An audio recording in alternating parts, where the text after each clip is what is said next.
વર્ષ 2003માં રમાયેલી રાહુલ દ્રવિડની ઇનિંગ્સને ઓસ્ટ્રેલિયામાં સર્વશ્રેષ્ઠ ભારતીય પ્રદર્શનનો ખિતાબ મળ્યો છે. તો ક્રિકેટ ચાહકો વચ્ચે પોલ કરાતા ઓસ્ટ્રેલિયામાં ભારતીયોના શ્રેષ્ઠ પ્રદર્શન પર મતદાન થવાનું હતું. તો ઓસમ ઇન ઓસ્ટ્રેલિયા નામના આ પોલમાં 16 પરફોર્મન્સને શોર્ટલિસ્ટ કરાયા હતા અને 13 લાખ લોકોએ વોટિંગ કર્યું હતું. તો એડિલેડ ટેસ્ટમાં રાહુલ દ્રવિડની 233 અને 72 ઇનિંગ્સને સૌથી વધુ 61.5% વોટ મળ્યા હતા. તો દ્રવિડે પંતની 89 રનની ઇનિંગ્સને વટાવી દીધી, જે વર્ષ 2021માં ગાબા ખાતે વિકેટકીપર બેટરનો સર્વો સ્કોર હતો.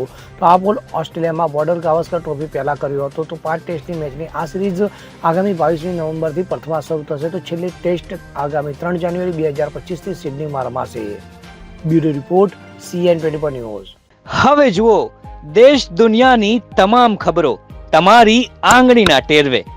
ઉઠાવો મોબાઈલ અને Google Play Store પરથી ડાઉનલોડ કરો અમારી CN24 ન્યૂઝ મોબાઈલ એપ.